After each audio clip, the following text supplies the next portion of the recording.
Saia da minha casa, agora! Sua casa? Essa mansão está no meu nome. Eduardo. Quem assinou isso por mim? Essa assinatura não é minha. Ela é falsa. A manhã em que Beatriz Cavalcante percebeu que ia perder a casa começou com um copo de suco de laranja. Ela estava na cozinha, descalça no piso frio de mármore que ela mesma tinha escolhido 2 anos atrás num showroom em Pinheiros, quando ouviu os passos da sogra no corredor. Passos de quem não mora lá, mas anda como se morasse. Passos de quem sempre andou assim. Você não devia estar saindo para trabalhar? Perguntou Norma Vasconcelos, parando na entrada da cozinha com um vestido creme que custava mais do que o salário mensal de Beatriz antes do casamento. A pergunta não tinha nada de inocente. Norma nunca fazia perguntas inocentes. Beatriz pousou o copo na bancada. O turno só começa às 10. Ah, certo. Norma olhou para o suco, depois para a filha. Não a filha dela, nunca a filha dela. Eu precisava te falar de uma coisa. Beatriz tinha aprendido, nos 3 anos de casada com Eduardo, que quando Norma dizia que precisava falar de uma coisa, era porque já tinha feito a coisa e só estava avisando por educação mínima, não por consideração, por encenação. O que foi, Norma? A mulher entrou na cozinha, passou os dedos na borda da ilha central como se estivesse inspecionando poeira que não existia, e ficou de costas por um segundo antes de virar. Eu conversei com Eduardo ontem à noite, sobre a situação da mansão. A situação, repetiu Beatriz, devagar. Essa casa foi comprada com o dinheiro da família Vasconcelos. Você sabe disso. Sempre soube. Beatriz não disse nada. Eduardo concorda que, com tudo o que está acontecendo, o mais sensato seria você encontrar um lugar seu. Norma fez uma pausa curta, decorativa. Você tem família em Campinas, né? Sua mãe está lá. Então era isso. 3 anos morando nessa mansão em Jardins, 3 anos cuidando de uma casa que tinha 5 quartos e jardim com piscina e um quarto de hóspedes permanentemente ocupado pela própria sogra. 3 anos ouvindo que não era boa o suficiente, não era da família certa, não tinha o nome certo, não tinha o sangue certo. E no fim era assim, um papo antes do suco de laranja acabar esquentar. Essa casa, disse Beatriz, com uma calma que custou caro, está no meu nome, Norma sorriu. Era o tipo de sorriso que não chegava nos olhos, que ficava só na boca como uma palavra bonita dita sem intenção. Por enquanto, minha querida. Eduardo apareceu às 9h30 com a gravata ainda por fazer e a expressão de homem que dormiu mal porque a consciência não o deixou dormir bem. Ele tinha 36 anos, cabelo escuro, a mesma sobrancelha fechada do pai que Beatriz tinha visto em foto, e um jeito de entrar nos ambientes como se estivesse sempre se preparando para enfrentar algo. Naquela manhã, ele enfrentou a esposa parada no meio da sala com os braços cruzados. Minha mãe falou com você, disse ele. Não era pergunta, ela falou. Ele passou a mão no cabelo. Eu precisava conversar com ela antes, explicar a situação. Que situação, Eduardo? Beatriz deu um passo. Qual é a situação exata que faz sentido eu sair da minha própria casa? Da casa da família, que está no meu nome. Eu vi os documentos. Você me mostrou os documentos quando a gente casou, lembra? Ele abriu a boca, fechou. Olhou para o chão por um segundo. Tem um processo em andamento. Sobre os ativos do grupo. Meu pai está envolvido numa investigação e os advogados recomendam que a gente reorganize a titularidade de alguns imóveis. Beatriz ficou muito quieta. Era o tipo de quieto que precede uma decisão, não uma derrota. E eu sou um ativo a ser reorganizado? Não é assim. Então me explica como é. Ele não explicou. Ficou olhando para ela com aquela expressão que ela conhecia bem, a expressão de homem que quer que a outra pessoa entenda sem que ele precise dizer em voz alta, porque dizer em voz alta tornaria real o que ele estava fazendo. Eduardo Vasconcelos era especialista nisso, em fazer coisas sem dizê-las. Beatriz foi trabalhar às 10 em ponto. Ela era arquiteta. Não a arquiteta de mansões que a sogra imaginava que ela deveria ser, não a arquiteta de reforma de apartamento de ricaço em Itaim.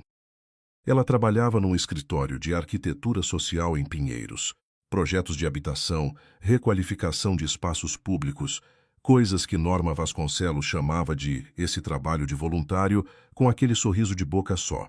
Beatriz ganhava bem. Não bem como os Vasconcelos chamavam de bem, mas bem o suficiente para saber que não ia acabar na casa da mãe em Campinas. No escritório, sua sócia Cláudia estava com o celular na mão e uma expressão de má notícia. Cláudia tinha 42 anos, cabelo curtíssimo e a capacidade de transmitir informação ruim com uma eficiência que Beatriz sempre achou perturbadora. Eu vi no site de notícias, disse Cláudia antes de Beatriz tirar o casaco. O grupo Vasconcelos. Tá feio. Beatriz pendurou o casaco. Quanto feio. A investigação é da Receita. Subfaturamento em contrato com prefeitura. Eles estão bloqueando ativos preventivamente. O mármore frio da manhã ainda estava nos pés de Beatriz. Não literalmente, mas daquele jeito que certas manhãs grudam. Por isso ela quer a casa. Quem? A sogra. Beatriz ligou o computador. Se a casa for para mim antes do bloqueio, não entra no espólio do processo. Cláudia ficou quieta por um segundo. Isso é mais inteligente do que eu esperava dela. Ela é inteligente. Ela sempre foi inteligente. Eu só nunca estava prestando atenção no lugar certo. O telefone de Beatriz vibrou. Era Eduardo. Ela deixou tocar. Vibrou de novo. Número desconhecido. Ela pegou dessa vez. Senhora Beatriz Cavalcante, disse uma voz de mulher seca e profissional. Meu nome é doutora Fernanda Luz, sou advogada. Recebi uma indicação do senhor Hélio Moraes, que disse que a senhora pode precisar de orientação jurídica urgente. Beatriz não conhecia nenhum Hélio Moraes. Quem te indicou meu número? Seria mais conveniente conversarmos pessoalmente. Uma pausa curta, antes que o processo de transferência de titularidade seja protocolado. Beatriz olhou para o computador que estava ligando. Depois olhou pela janela do escritório, a rua de Pinheiros com o sol da manhã batendo nos prédios antigos. Ela tinha 3 anos de casamento. Uma casa no nome dela, uma sogra que tinha planejado esse dia antes de ela acordar, e um marido que tinha dormido mal por consciência, mas ia fazer do mesmo jeito. Que horas você pode me receber? Perguntou Beatriz. Elas se encontraram num café na Consolação às 11h30. A doutora Fernanda Luz tinha uns 50 anos, cabelo grisalho preso e uma pasta de couro que parecia ter visto outros processos. Ela pediu café sem açúcar e foi direto ao ponto antes que o café chegasse. O Grupo Vasconcelos está com 40% dos ativos em risco de bloqueio judicial. Isso inclui 3 imóveis residenciais, 2 comerciais e uma série de participações societárias. Fernanda abriu uma aba no tablet. A mansão em Jardins foi transferida para o nome da senhora há 3 anos, quando o senhor Eduardo Vasconcelos casou. Mas essa transferência tem um detalhe. Beatriz esperou. O instrumento de transferência tem uma cláusula de reversão em caso de dissolução do vínculo conjugal. A casa volta para os Vasconcelos se o casamento acabar. Eu nunca assinei nada com essa cláusula. Fernanda virou o tablet. A senhora não. Mas o contrato foi registrado com uma assinatura que o cartório reconheceu como sua.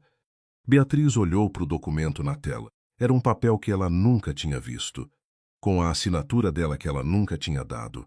O café chegou. Ela não tocou. Isso é falsificação de documento, disse ela, com uma voz que não tremia só porque ela não deixou. É, confirmou Fernanda. E é por isso que o senhor Hélio Moraes me indicou para a senhora. Ele tem interesse em que isso venha à tona.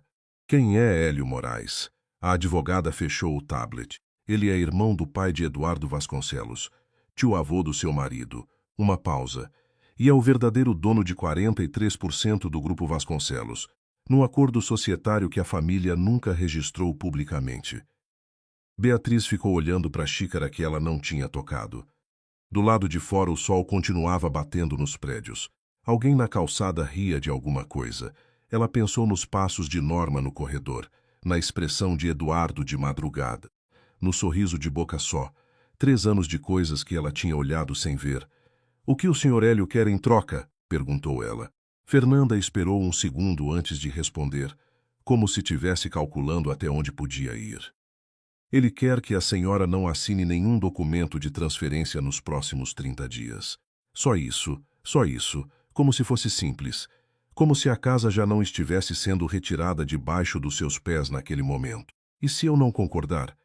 Aí a senhora provavelmente perde a casa, perde o casamento e não tem provas suficientes para contestar a cláusula de reversão antes que o processo seja concluído. Fernanda disse isso sem crueldade, só como quem explica um mapa. Se concordar, a senhora ganha tempo. E tempo, nesse caso, vale muito. Beatriz deixou o café esfriar inteiro antes de falar de novo. Eu preciso ver o documento original. O que tem minha assinatura falsa? Eu posso arranjar isso. E eu preciso saber exatamente quem registrou esse documento no cartório e quando. Fernanda deu um meio sorriso que não era calor, era reconhecimento. A senhora já está pensando certo. Beatriz foi embora do café às 12h30. Não ligou para Eduardo, não ligou para a mãe em Campinas. Ligou para Cláudia e pediu que deixasse o escritório para ela naquela tarde, que ela precisava pensar. Cláudia não perguntou nada. Só disse tá e desligou. Na volta para Jardins, Beatriz ficou no carro estacionado na frente da mansão por quase 10 minutos. Era uma casa grande, de fachada de pedra-canga, e jardim na frente com o ipê amarelo que ela tinha plantado no primeiro ano. A casa que tinha o nome dela. A casa que tinha uma cláusula que ela nunca assinou. A casa que a sogra queria de volta como se sempre tivesse sido dela. Ela entrou. Norma estava na sala com um tablet, trocando e-mails com alguém, e levantou os olhos quando Beatriz entrou. Você voltou cedo. Eu moro aqui, disse Beatriz, sem parar. Por enquanto, ela subiu as escadas, entrou no quarto, fechou a porta e ficou encostada na madeira por um segundo. Então ela abriu o computador e começou a procurar o nome Hélio Moraes. O que ela encontrou nos primeiros 20 minutos foi suficiente para perceber que aquele homem existia, tinha 71 anos, era engenheiro aposentado e tinha passado os últimos 12 anos fora do Brasil. O que ela não encontrou era nenhuma ligação clara com o Grupo Vasconcelos num documento público. O que isso significava era que ou Fernanda estava mentindo, ou os Vasconcelos tinham sido muito cuidadosos.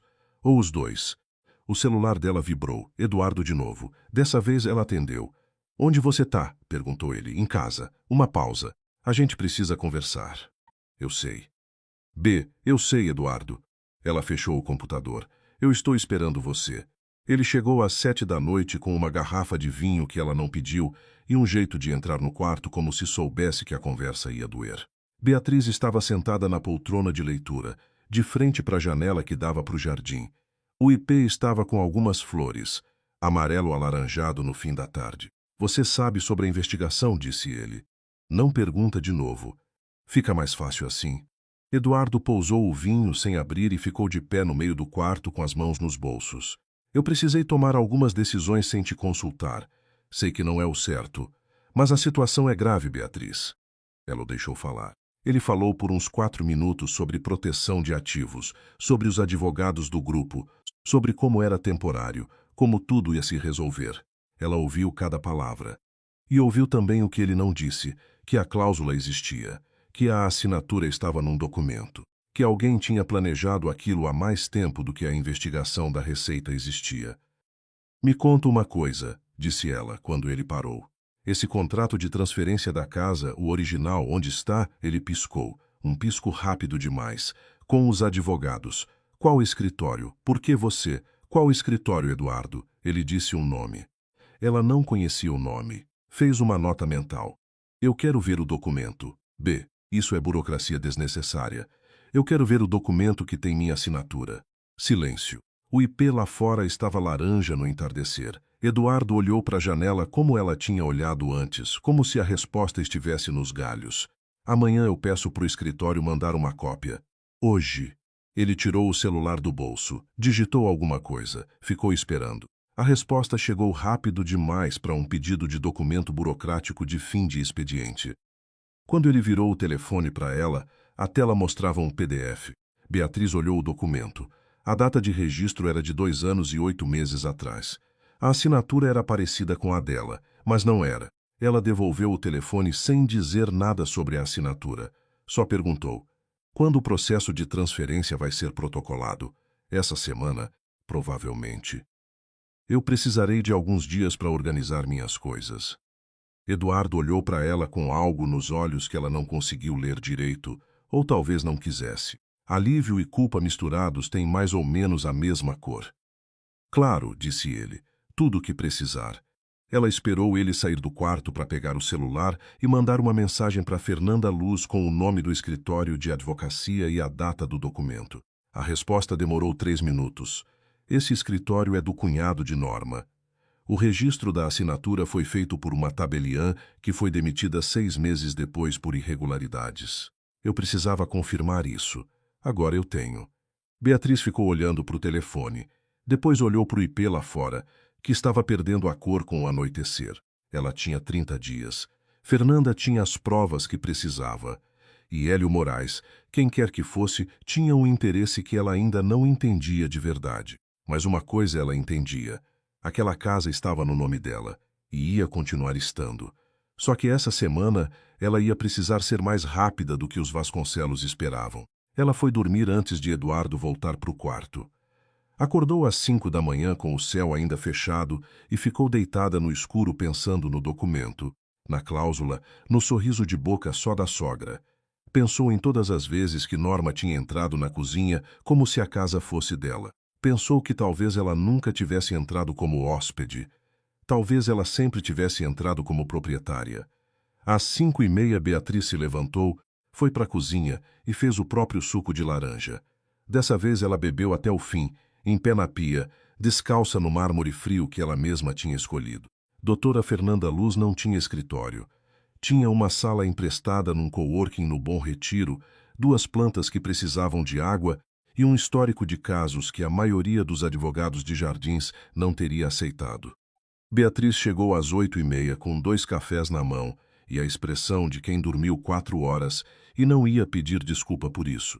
O tabelião que registrou o documento se chama Rogério Salles, disse Fernanda, sem preâmbulo, pegando o café. Ele foi demitido em 2022 por irregularidade em 3 registros diferentes. 2 envolviam o mesmo escritório que você me mandou ontem à noite. O escritório do cunhado de Norma. O escritório de Dirceu Vasconcelos, sim. Cunhado por parte do marido de Norma, hoje falecido. Fernanda abriu o laptop. O que eu não sabia ainda e que o Sr. Hélio confirmou para mim esta manhã é que Rogério Salles ainda tem endereço ativo. Ele mora em Santo André. Beatriz segurou o café.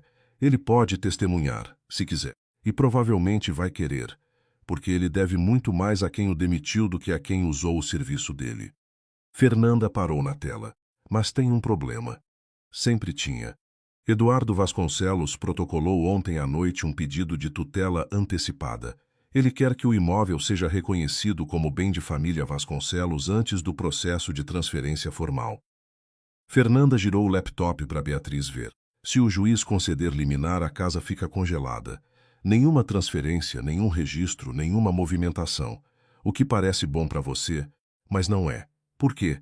Porque se a casa fica congelada como bem da família Vasconcelos, a cláusula de reversão na escritura, a que tem sua assinatura falsa, vira o documento válido de referência. E para contestar uma liminar você precisa de uma ação própria, que leva tempo que você não tem. Beatriz ficou olhando para a tela. A petição tinha sido protocolada às 23h40 da noite anterior, enquanto Eduardo tinha subido para o quarto com ela, enquanto ela tinha achado que ele estava dormindo. Ele mandou do celular, disse ela, mais para si mesma. Provavelmente, enquanto eu estava dormindo do lado. Fernanda não disse nada. Não era o tipo de silêncio que consola. Era o tipo que deixa a realidade pousar sem interferência. Beatriz pousou o café. O que eu preciso fazer? Precisamos de uma ação declaratória de nulidade do instrumento, com o laudo de falsidade da assinatura. Isso exige um perito grafotécnico que eu já acionei, mas o laudo demora no mínimo 5 dias úteis. Fernanda tirou um papel da pasta. E precisamos de uma testemunha que conecte o registro falso ao Dirceu Vasconcelos. Rogério Salles é essa testemunha. Você já falou com ele? Eu precisava saber se você estava dentro antes. Fernanda olhou para ela de um jeito direto que Beatriz apreciou. Porque se você está dentro, eu ligo para ele hoje. E se ele aceitar, a gente entra com a ação até sexta-feira, antes da liminar ser analisada. Beatriz ficou quieta por um momento. Lá do corredor do coworking vinha o barulho de alguém montando uma mesa, um assistente ligando o computador. O dia começando para todo mundo que não tinha problema de tutela antecipada. Ela pensou em Cláudia esperando no escritório. Pensou no IP no jardim. Eu estou dentro, disse ela. Fernanda pegou o celular. Ela saiu de lá às 10 da manhã com uma lista de 3 coisas. Não assinar nada. Não mudar de endereço. E aparecer no escritório de Fernanda na quinta-feira às 9 com os documentos originais do casamento. No caminho para o carro, o celular dela tocou com o nome de Eduardo.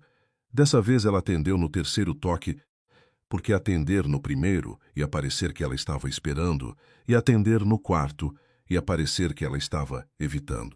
Ela não estava nenhum nem outro. Ela estava calculando. Bom dia, disse ela. Tô tentando te ligar desde cedo. A voz dele estava tensa.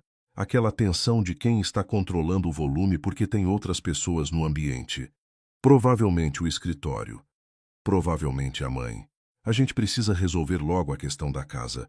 Os advogados precisam de uma posição sua. Que posição? B, você sabe o que está em jogo. Eu sei. Então, ela abriu o carro. Manda para mim o contato do escritório que registrou o documento. Eu quero conversar com eles diretamente. Uma pausa. Não longa. Longa o suficiente. Por que você quer conversar com eles? Porque eu tenho o direito de entender o que estou assinando antes de assinar. Outra pausa. Você não vai precisar assinar nada agora. Então não tem problema eu conversar com os advogados. Ela entrou no carro. Manda o contato. Ela desligou antes que ele respondesse. O contato não chegou. Claro que não chegou. Naquela tarde, Beatriz foi ao cartório do Brooklyn, onde o documento original tinha sido registrado. Não para fazer nada, só para ver. Pediu uma certidão de inteiro teor do registro, que qualquer pessoa pode pedir, pagou R$ 23 e ficou esperando enquanto o funcionário imprimia. Era um cartório de bairro, sem ar-condicionado bom, com ventilador de teto girando devagar. O funcionário tinha uns 25 anos e cara de quem tinha feito aquilo 1000 vezes. Aqui, senhora. Ela olhou o papel. A assinatura dela impressa estava lá. Abaixo a rubrica do tabelião Rogério Salles. Ela dobrou o papel, colocou na bolsa, agradeceu e saiu. Do lado de fora ligou para Fernanda. Tenho a certidão do cartório. Perfeito. O Rogério aceitou conversar. Amanhã de tarde, em Santo André. Beatriz ficou parada na calçada enquanto um ônibus passava. Ele sabe do que se trata? Eu disse que era sobre um registro de 2021. Ele ficou quieto por uns 3 segundos e depois disse que sabia exatamente do que eu estava falando. Fernanda fez uma pausa.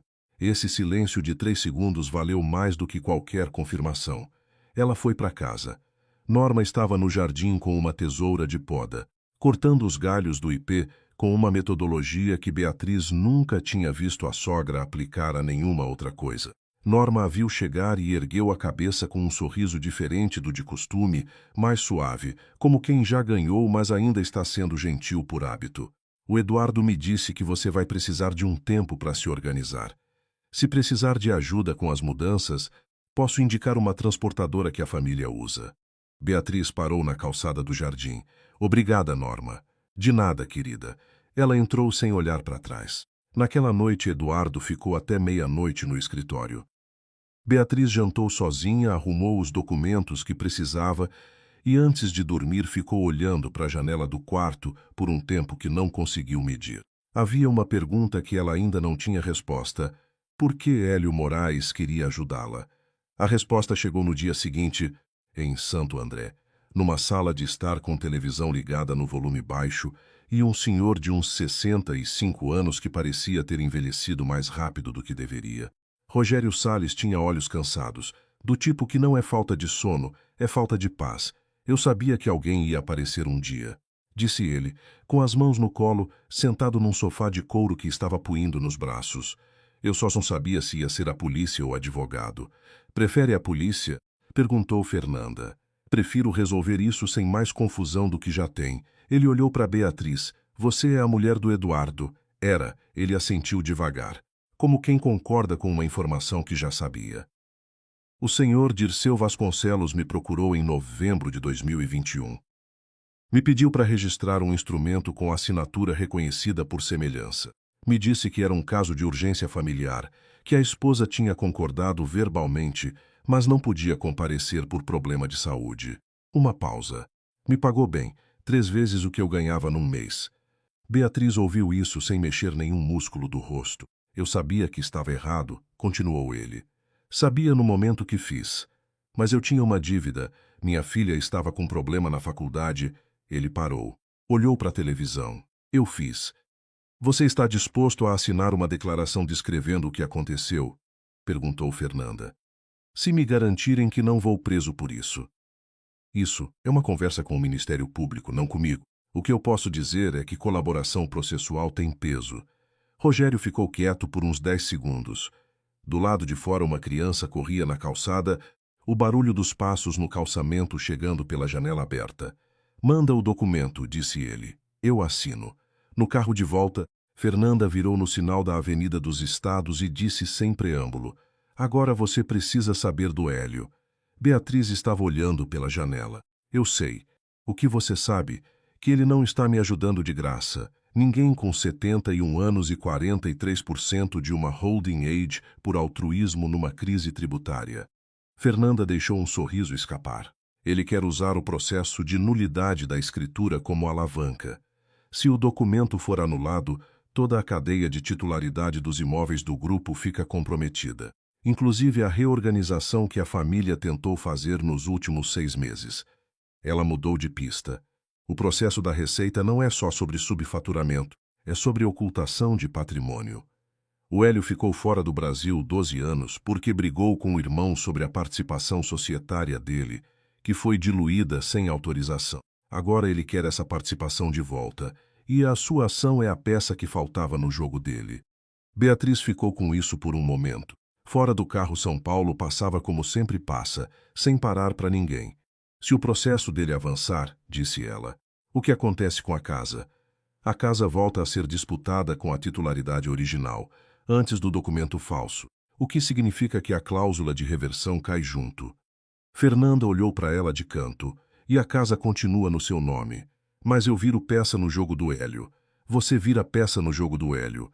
Beatriz ficou quieta até o carro parar no sinal de Pinheiros. Então disse, eu posso ser peça e ainda ter estratégia própria, depende do quão rápido você for. Ela foi rápida. Na quinta-feira de manhã entrou com a ação declaratória de nulidade. Na quinta-feira à tarde, Eduardo a ligou 4 vezes seguidas. Ela atendeu na quinta chamada. O que você fez, disse ele, era quase uma admiração, se não tivesse a raiva por baixo. Eu entrei com uma ação, porque o documento tem minha assinatura falsa. Beatriz. Eduardo, quem assinou aquele documento? Silêncio. Você sabia que Dirceu pagou o tabelião? Mais silêncio. E esse silêncio tinha uma textura diferente do anterior. Era o silêncio de quem sabe, mas não foi ele que fez. E essas duas coisas não o inocentam do jeito que ele quer que inocentem. Eu descobri depois, disse ele, com uma voz que tinha envelhecido no meio da frase. Já estava feito, e você deixou estar feito. Eu precisava proteger a família. A minha família também, Eduardo. Ela desligou. Norma apareceu no escritório de Beatriz na sexta-feira às 4 da tarde. Beatriz estava no computador quando Cláudia entrou e disse, com aquela eficiência de má notícia, a sua sogra está aqui. E Norma estava atrás dela, já tendo passado pela recepcionista com aquele jeito de mulher que não pede permissão porque nunca precisou. Ela entrou, olhou em volta do escritório pequeno, com aquela expressão de quem já calculou o custo por metro quadrado e achou insuficiente, e fechou a porta. Você não devia ter feito isso, disse ela, sem o sorriso dessa vez. Beatriz não se levantou. Sentar? Norma não sentou. Sabe o que acontece com o processo do Hélio Moraes se a sua ação avançar? Tenho uma ideia. Você não tem ideia nenhuma de quão longe isso vai. Menina. Norma colocou a bolsa na mesa com um ruído seco. O Hélio está usando você. Ele usa todo mundo. Usou o Augusto, usou o Dirceu, vai usar você. Ela cruzou os braços. Desiste da ação. Fica com os móveis. Fica com o carro. Eu garanto que o Eduardo vai te dar uma compensação justa. Você vai embora com dignidade. Beatriz ficou olhando para ela. Nos 3 anos de casamento, ela tinha ouvido versões dessa voz muitas vezes. A voz de quem oferece uma saída que é uma armadilha embrulhada em razoabilidade. Norma, disse ela, com calma, quem assinou pela mim naquele documento? A mulher não piscou. Isso não. Você sabia que era o Dirceu? Uma pausa de meio segundo. Suficiente. Você sabia antes ou depois? Norma pegou a bolsa da mesa. Eu vim aqui como gesto de boa vontade. Você veio aqui porque está com medo. Beatriz se levantou, mas não deu passo nenhum. Ficou parada do outro lado da mesa. E eu entendo, você construiu muita coisa. Perdeu o marido. Segurou o grupo quando ninguém segurava. Eu sei que não foi fácil. Norma parou com a mão na bolsa. Mas essa casa está no meu nome, disse Beatriz. E vai continuar estando. Norma ficou parada por um segundo que pareceu mais longo do que era. Então abriu a porta, saiu e não olhou para trás. Cláudia entrou 3 segundos depois. Tá bem? Tô. Beatriz voltou para a cadeira. Ela sabe do documento. Ela sempre soube. O que muda isso? Muda quem eu vou ter que enfrentar no final. O laudo do perito grafotécnico chegou na terça seguinte. Assinatura reconhecida como não autêntica, divergência em 7 pontos de pressão e curvatura. Fernanda entrou com o laudo no processo. O juiz analisou a tutela antecipada pedida por Eduardo e indeferiu por insuficiência de elementos, enquanto havia ação declaratória de nulidade em andamento. Beatriz leu a decisão no celular, sentada no carro na frente da mansão de Jardins. Eram 6:30 da tarde e o IP estava sem flores agora. Norma tinha cortado quase todos os galhos na tarde em que Beatriz tinha voltado do cartório. Ficou um galho só do lado esquerdo, meio torto, com 2 flores resistindo. Ela entrou na casa. Eduardo estava na sala de pé, com um uísque na mão que parecia a segunda dose. Ele a viu entrar e não disse nada por um momento. Só ficou olhando com aquela expressão que ela tinha aprendido a ler ao longo de 3 anos. A expressão de homem que chegou a uma conclusão que não o favorece. Você ganhou a primeira rodada, disse ele. Não é uma rodada. Ela colocou a bolsa no banco da sala. É a minha casa. A família tem parte nisso. Com um documento falso, ele tomou um gole. O Dirceu agiu por conta. Eu não pedi. Mas você sabia. Ele parou. Olhou para o uísque. Eu descobri quando já estava registrado. O que eu ia fazer? Ir à polícia contra o meu próprio tio? Ir à polícia não. Me contar a verdade.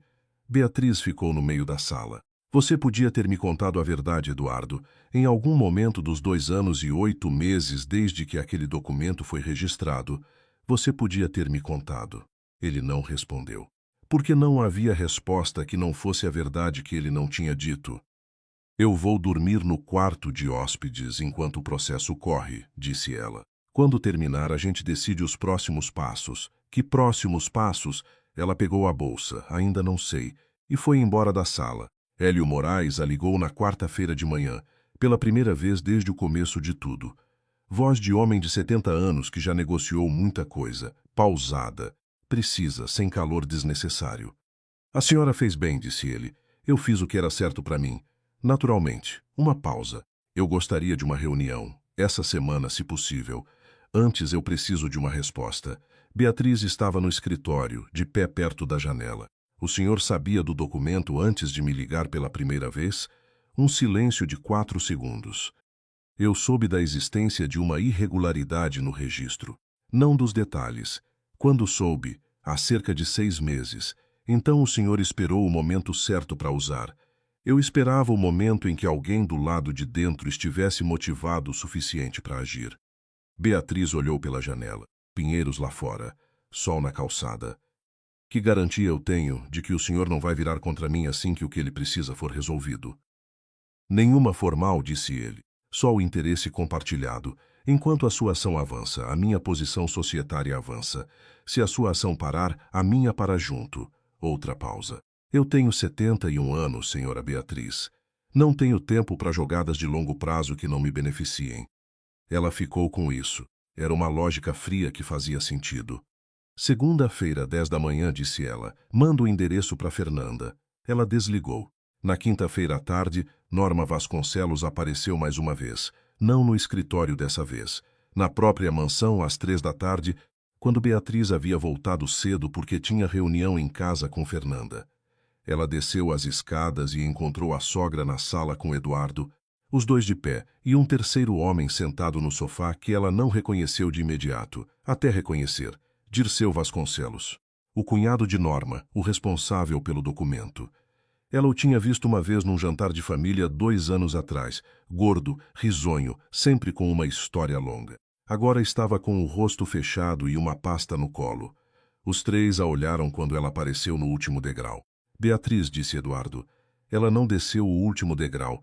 Dirceu abriu a pasta e tirou um envelope. Trouxemos uma proposta de acordo extrajudicial. É vantajosa para você. Eu tenho advogada, disse ela. Nós sabemos, mas preferimos conversar diretamente antes que isso vire maior do que precisa. Dirceu tinha uma voz de quem está acostumado a convencer. Macia, sem arestas. É uma oferta justa, Beatriz. Você fica com uma compensação substancial, sai sem processos e a gente resolve internamente. Ela ficou olhando para o envelope. Depois olhou para Norma. Norma estava com o mesmo vestido creme de semanas atrás, ou talvez fosse outro igual, e não estava com um sorriso de boca só. Estava com uma expressão que Beatriz levou um segundo para nomear, porque era incomum na sogra. Era preocupação, real, não com Beatriz. Com o processo, com o que estava prestes a sair à tona. Quanto tempo a proposta fica aberta? Perguntou Beatriz. Dirceu ficou levemente surpreso com a pergunta. Esperava um sim ou um não. Até sexta-feira. Eu vou considerar. Ela subiu as escadas. Atrás dela, ninguém disse nada. Mas quando chegou no corredor de cima e olhou rápido pelo ângulo do espelho da parede, viu Norma e Dirceu trocando um olhar que ela não precisava ouvir para entender. Eles estavam com pressa, e gente com pressa comete erro. Ela mandou mensagem para Fernanda com 3 palavras. Eles vieram aqui. A resposta chegou em 2 minutos. Quanto tempo você ganhou? Até sexta. Perfeito. O Hélio confirmou a reunião. Ele tem algo que muda o jogo. Beatriz ficou olhando para a mensagem por um segundo no corredor escuro do andar de cima. Lá embaixo ela ouvia as vozes de Eduardo e Dirceu, baixas demais para distinguir. A voz de Norma não. Norma estava quieta. Era o tipo de quieto que precede uma decisão. Ela conhecia. Só que dessa vez não era dela. A reunião com Hélio Moraes aconteceu num apartamento no Itaim Bibi que cheirava a livro velho e ar-condicionado antigo. Ele morava ali havia 4 meses, desde que voltou do exterior, num 12º andar com vista para o cruzamento de 2 avenidas e estante do chão ao teto que parecia ter chegado antes do móvel. Era um homem menor do que Beatriz imaginava, ombros curvados de quem passou anos se inclinando sobre mesa, mas os olhos tinham uma atenção de quem não perdeu nenhuma fala num ambiente. Fernanda foi junto. As 3 se sentaram em volta de uma mesa de jantar que servia de escritório improvisado, e Hélio pousou uma pasta de acordo que tinha uns 40 anos de uso visível. A senhora quer saber o que eu tenho? Disse ele. Não pergunta. Eu quero saber o que muda, disse Beatriz. Fernanda me disse que tem algo que muda o jogo. Eu preciso entender o que isso significa antes de segunda-feira, porque na sexta a proposta do Dirceu expira e eu preciso dar uma resposta. Hélio abriu a pasta, tirou um documento, não original, cópia em papel sulfite com marcações a lápis nas margens, e pousou na mesa entre elas. Isso é um acordo societário de 1998, disse ele. Firmado entre mim, meu irmão Augusto Vasconcelos, e Dirceu Vasconcelos, quando o grupo foi reestruturado após a morte do meu pai. Ele apontou uma cláusula marcada. Aqui estabelece que qualquer imóvel adquirido com recurso do grupo, independentemente de em cujo nome seja registrado, compõe o patrimônio societário até liquidação formal. Beatriz leu a cláusula. Era densa, com linguagem de contrato de 20 anos atrás, mas era o que ele disse. Isso significa que a mansão de Jardins, adquirida em 2020 com recursos do grupo, é tecnicamente ativo societário, continuou Hélio. Não bem de família Vasconcelos. Não bem pessoal do Eduardo. Ativo da holding. Fernanda inclinou a cabeça. E se é ativo da holding? E se é ativo da holding, a cláusula de reversão que tentaram inserir na escritura não tem validade jurídica, porque nenhum sócio pode dispor unilateralmente de ativo societário em instrumento particular. Hélio pousou as mãos na mesa. O documento do Dirceu não é só falso na assinatura da senhora, ele é estruturalmente nulo. Mesmo que a assinatura fosse real, ele não teria autoridade para fazer aquilo. O apartamento ficou quieto por um momento. Lá fora um caminhão passou pesado na avenida. Beatriz olhou para o documento, depois olhou para Hélio. Esse acordo é de 1998. Por que o senhor esperou até agora para usar? Ele não respondeu imediatamente. Cruzou as mãos. Era um gesto de quem está pesando exatamente quanto contar. Porque esse acordo também me obriga. disse ele. Se eu o apresento agora oficialmente, eu reconheço que passei 12 anos fora do Brasil enquanto deveria estar participando das decisões societárias. Isso me expõe também. Uma pausa, mas a investigação da Receita chegou a um ponto em que ficar fora é mais perigoso do que entrar com os documentos certos. Beatriz ficou com isso. Era uma honestidade pouco comum, o tipo que a pessoa oferece não por bondade, mas porque a mentira ficou cara demais. Então o senhor está me ajudando porque precisa do processo da escritura como ponto de entrada para o seu, disse ela. Eu estou ajudando a senhora porque os nossos interesses coincidem neste momento. E depois que coincidirem, cada um segue o próprio. Ela considerou por um segundo. Eu quero esse acordo de 1998, uma cópia autenticada. Eu esperava isso. Ele tirou outra folha da pasta. Já autenticada, já separada. Fernanda pegou a folha. Beatriz ficou olhando para o homem do outro lado da mesa. 71 anos, ombros curvados, apartamento de 4 meses com estante antiga. Um homem que tinha passado 12 anos esperando o momento certo. Uma última pergunta, disse ela. A Norma sabia desse acordo? Hélio ficou muito quieto. Era o tipo de quieto que tem resposta dentro, mas a resposta tem um custo.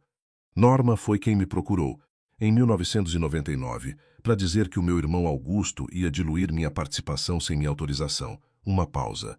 E foi Norma quem, em 2010, me disse que se eu não saísse voluntariamente do país, ia aparecer uma acusação de desvio de recursos contra mim que seria difícil de contestar. Beatriz ficou olhando para ele. Ela expulsou o senhor. Ela protegeu a posição do filho. Ele fechou a pasta.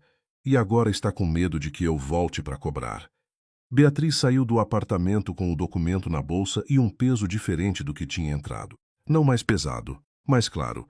Fernanda desceu com ela no elevador em silêncio e só falou quando chegaram na calçada. Agora você sabe do que a Norma tem medo. Sim, não é só a casa. Não, Beatriz olhou para o cruzamento, os carros, o sinal abrindo. É que o Hélio volta com prova de que ela foi cúmplice na diluição da participação dele. Se o acordo societário vier a público, o nome dela aparece no processo. O que você faz com isso? Beatriz ficou olhando para o semáforo virando verde. Ainda não sei, mas sabia que ia saber antes de sexta-feira. Ela foi para casa. Eduardo não estava. Norma estava no jardim de novo, não com a tesoura dessa vez, só sentada na cadeira de ferro perto do ipê podado, com um chá que devia estar frio, olhando para nada com uma expressão que Beatriz nunca tinha visto nela. Era cansaço. Não o cansaço de um dia ruim, o cansaço de anos de uma coisa que pesou mais do que deveria. Beatriz ficou um segundo na soleira observando antes de sair para o jardim. Sentou na outra cadeira, sem ser chamada. Norma não se moveu. Ficaram quietas por um tempo. O sol da tarde chegava de lado pelo muro. A sombra do ipê sem flores caía comprida na grama. Você foi visitar o Hélio, disse Norma. Afirmação. Fui. Ele te contou. Contou. Norma girou a xícara nas mãos, uma vez sem beber. Você vai usar isso contra mim. Eu não vim aqui para isso. A sogra virou o rosto. Era a primeira vez em 3 anos que Beatriz via aquela expressão nela, sem o sorriso de boca só, sem o cálculo. Só um rosto que tinha carregado muita coisa por muito tempo. O Augusto estava doente, disse Norma, com uma voz que tinha envelhecido no meio da frase de um jeito diferente da voz de Eduardo. Ele ia morrer em menos de 2 anos. Eu precisava garantir que o Eduardo e o Dirceu não iam ficar sem nada, que o Hélio não ia voltar e pegar metade de tudo depois de anos sem trabalhar no grupo. Então você criou uma situação que o forçasse a sair.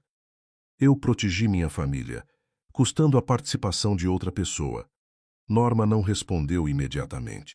Olhou de volta para o ipê. Eu sei o que fiz. Uma pausa. Eu sei o que o Dirceu fez com a escritura. Eu não mandei, mas eu não impedi quando soube. Era a primeira vez que ela dizia isso em voz alta. Beatriz tinha certeza de que era a primeira vez. Você não impediu porque precisava da casa fora do alcance do processo, disse ela. Eu precisava que o Eduardo tivesse alguma segurança se tudo fosse por água abaixo. Com uma segurança construída em cima de um documento falso com meu nome. Norma não disse nada. Beatriz ficou olhando para o galho torto do ipê, as 2 flores que tinham resistido à poda. Ela pensou em 3 anos de jantares onde Norma sorria com a boca fechada. 3 anos de você não devia estar saindo para trabalhar. E essa casa foi comprada com dinheiro da família, e o tapete sendo puxado devagar, tanto tempo que ela não tinha sentido. Eu não vou usar o que o Hélio me contou como arma contra você, disse Beatriz. Mas vou usar o acordo societário de 1998 para derrubar a nulidade da escritura. Norma ficou muito quieta. Se o Hélio entra com o acordo no processo, isso aparece de qualquer jeito. Não por mim, por ele. Beatriz virou para ela. O que depende de você é o que acontece com o nome da família nesse processo. Se vocês continuarem tentando me tirar daqui, o Hélio vai a fundo. Se pararem, ele tem interesse em resolver societariamente, fora do processo criminal. A sogra ficou olhando para ela com uma expressão que Beatriz levou um momento para identificar. Não era raiva. Era algo mais difícil de olhar de frente. O reconhecimento de que perdeu e de que a pessoa do outro lado estava lhe dando uma saída que ela não merecia. Eu não gosto de você, disse Norma, com uma voz quieta que não tinha maldade, só cansaço. Nunca gostei. Eu sei. Achei que o Eduardo precisava de alguém diferente. Eu sei isso também. Uma pausa. Mas você não é burra. Era quase uma concessão. Não sou. Norma colocou a xícara na bandeja. Se levantou com o cuidado de quem sabe que os joelhos não são mais os de antes, e ficou de pé por um segundo olhando para o galho torto do ipê. Eu vou conversar com o Dirceu, disse ela. Não prometeu nada além disso, mas era o suficiente. Eduardo chegou antes das 8. Beatriz estava na sala com o laptop, trabalhando num projeto que tinha ficado parado essa semana e ouviu a chave na fechadura, os passos no corredor, a pausa antes de ele entrar na sala. Era uma pausa que ela conhecia, a pausa de quem está organizando o que vai dizer. Ele entrou e ficou na entrada da sala com a gravata afrouxada e uma expressão de homem que passou o dia tentando resolver algo que não se resolve no escritório. A minha mãe me ligou, disse ele. Eu imaginei. Ele foi até a poltrona perto da janela, a mesma poltrona onde ela tinha ficado semanas atrás olhando para o ipê, e sentou com os cotovelos nos joelhos. Ficou assim um momento, olhando para o chão. Eu devia ter te contado sobre o documento, disse ele. Sem rodeio dessa vez. Sem a situação era complicada, ou os advogados recomendavam. Só isso. Beatriz pousou o laptop. Sim, eu sabia que era errado desde quando o Dirceu me contou. Mas eu já tinha o processo, já tinha o medo do bloqueio e pensei, ele parou. Pensei que se a casa ficasse garantida para a gente, era melhor do que a alternativa. A gente, você e eu, ou você e a família? Ele não respondeu imediatamente. Essa pausa tinha uma textura diferente das anteriores, era honesta. As duas coisas, disse ele. Mas na ordem errada. Beatriz ficou olhando para ele. 3 anos de casamento, um homem que ela tinha achado que conhecia, que ela tinha achado que a escolhia, e que tinha ficado quieto 28 meses sobre uma coisa que era dela. Eu não sei se a gente consegue voltar disso, disse ela, sem crueldade, só a verdade, eu sei. Ele ergueu a cabeça. Mas eu quero tentar. Se você quiser. Ela ficou com aquilo por um momento. Não respondeu imediatamente, porque não tinha resposta imediata. Tinha somente a pergunta, enorme e sem borda definida, de o que fazer com um homem que escolheu errado, mas não escolheu mal por prazer, e o que fazer com 3 anos que tinham sido reais mesmo quando a casa por baixo era areia. Me dá tempo, disse ela. Quanto você precisar. A sexta-feira chegou com chuva fina. Beatriz ligou para Fernanda às 9 da manhã. Eu não vou aceitar a proposta do Dirceu, disse ela. Eu sabia. Mas eu quero entrar em contato com o escritório de advocacia da família antes de a proposta expirar. Só para deixar claro o que temos. Isso é uma notificação informal. É um aviso. Fernanda ficou quieta um segundo.